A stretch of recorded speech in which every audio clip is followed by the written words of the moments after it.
Hello Ram Ram dear students, welcome to argent official. मैं सौरभ गिराटी। अपन second semester economics की class start कर दी थी अपन ने।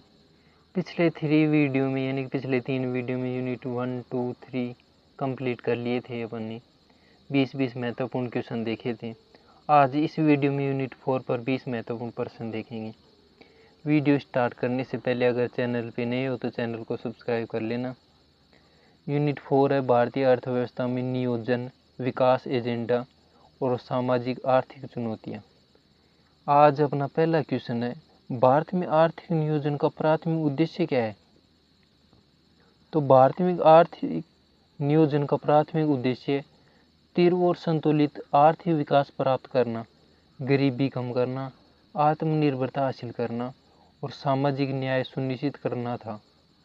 ये पंचवर्षीय योजनाओं के माध्यम से संसाधनों के कुशल आवंटन पर केंद्रित था।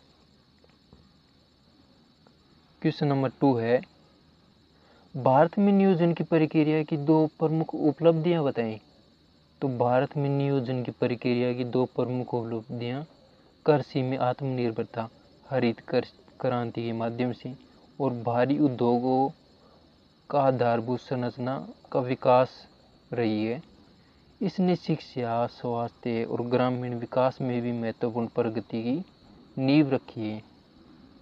क्वेश्चन नंबर 3 है, नीति आयोग की स्थापना किस उद्देश्य से की गई थी?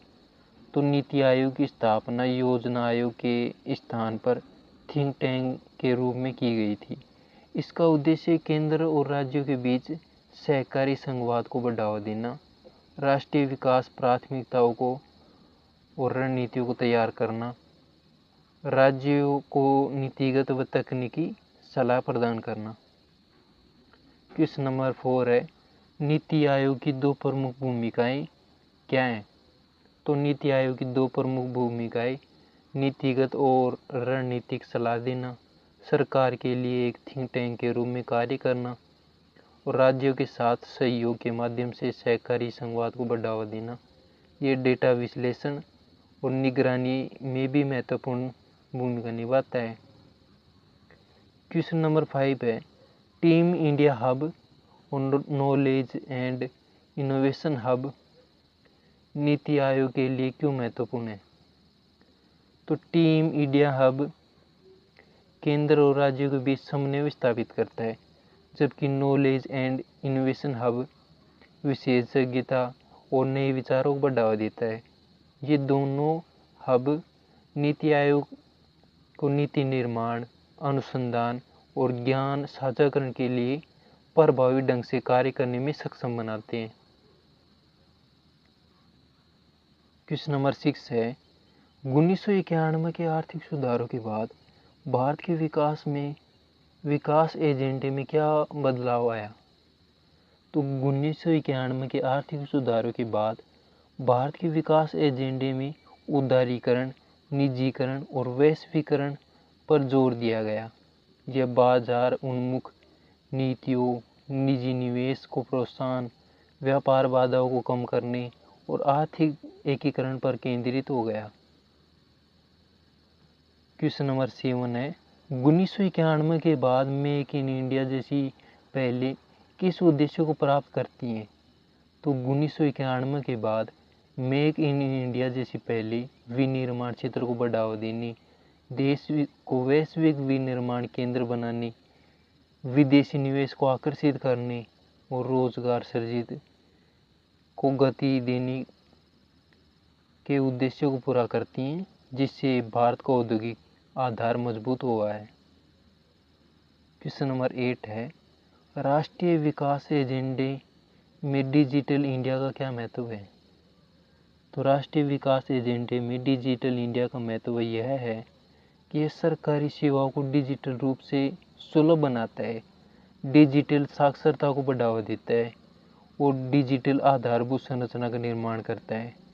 यह पारदर्शिता बढ़ाता है और समावेशी विकास को गति देता है। क्वेश्चन नंबर 9 है, आधारभूत संरचना में क्षेत्रीय सुधार का क्या महत्व है? तो आधारभूत संरचना में क्षेत्रीय सुधार का महत्व यह है ये किसी क्षेत्र के आर्थिक विकास को गति देते हैं और निवेश को आकर्षित करते हैं, जीवन की गुणवत्ता में सुधार करते हैं। बेहतर सड़क, बिजली, जल और संचार नेटवर्क आर्थिक गतिविधियों को सुविधाजनक बनाते हैं। क्वेश्चन नंबर 10 है, भारत में ऊर्जा क्षेत्र में सुधारों को क्या प्रभाव पड़ा? तो भारत में ऊर्जा क्षेत्र में सुधारों ने बिजली उत्पादक क्षमता में वृद्धि की, ऊर्जा वितरण में सुधार किया, अक्षय ऊर्जा जैसे कि सौर ऊर्जा और पवन ऊर्जा के उपयोग को बढ़ावा दिया। इससे ऊर्जा की उपलब्धता बढ़ी है।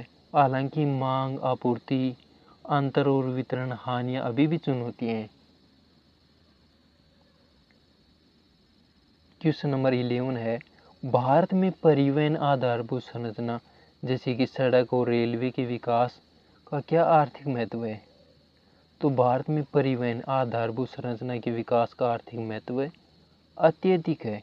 यह माल और लोगों की आवाजाही को कुशल बनाता है, व्यापार और वाणिज्य को बढ़ावा देता है, उत्पादन लागत कम करता है और दूरदराज के क्षेत्रों को मुख्य धारा से जोड़ता है, जिससे समग्र आर्थिक विकास होता है। यानी परिवहन कितना लाभदायक है वो तो आपको सबको पता है। क्वेश्चन नंबर 12 है, भारत में बेरोजगारी के दो प्रमुख कारणों या प्रकार, यानी प्रकार पूछा है ना, तो प्रकारों का वर्णन करना है बेरोजगारी के। तो भारत में बेरोजगारी के दो प्रमुख प्रकार संरचनात्मक बेरोजगारी, कौशल मांग बेमेल के कारण, और प्रच्छन्न बेरोजगारी, कृषि में अधिक लोग कार्यरत हैं जितनी आवश्यकता नहीं है। मौसमी बेरोजगारी या चक्रीय बेरोजगारी भी मौजूद है। क्वेश्चन नंबर 13 है, मुद्रास्फीति से क्या समझती हैं और यह अर्थव्यवस्था को कैसे प्रभावित करती है?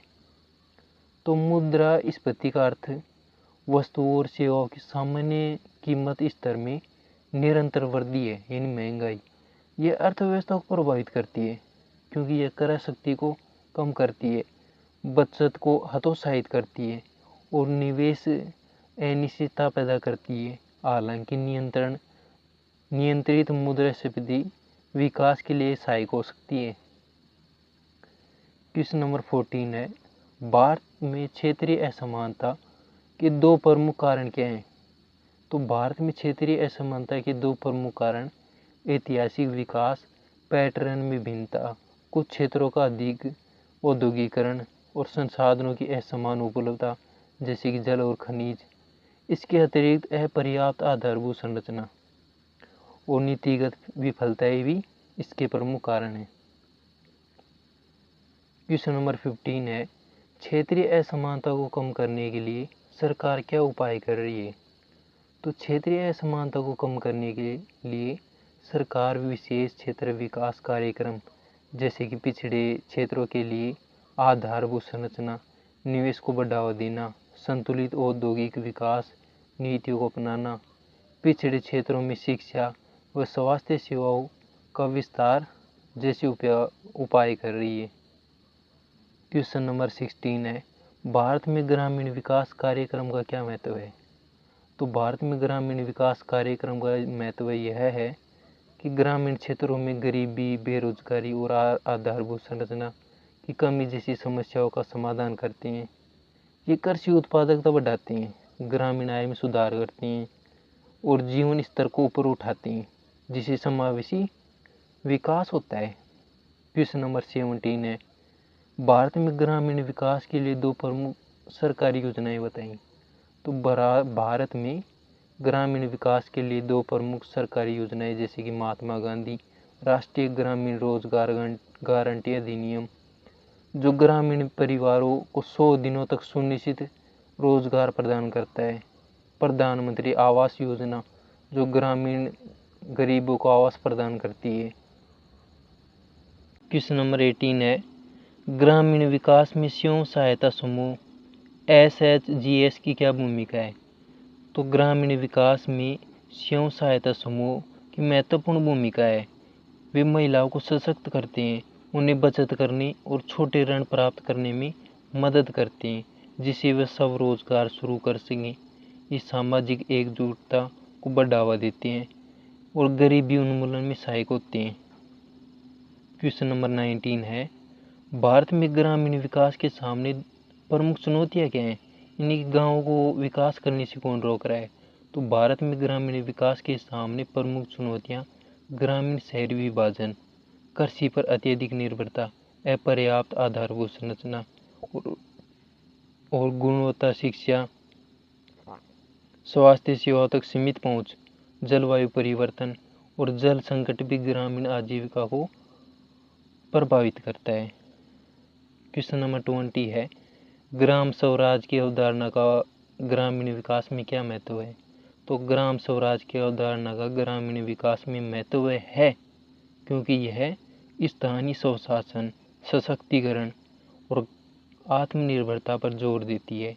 ये ग्रामीण समुदाय को अपनी आवश्यकता के अनुसार विकास योजनाएं बनाने और उन्हें लागू करने में सक्षम बनाती है, जिससे विकास अधिक समावेशी और प्रभावी होता है। ये वीडियो थोड़ा सा अपने फास्ट ही कर लिया ये क्वेश्चन। इसका कारण इतना सा था कि ट्रेन आने वाली थी, इसलिए मेरे को बीच में रुकना पड़ता, इसलिए मैंने थोड़ा फास्ट करवा दिया। आप स्पीड को अपने हिसाब से एडजस्ट कर लिया करो, कम या बत्ती। और टेक केयर, बाय बाय, मिलेंगे अगले वीडियो में।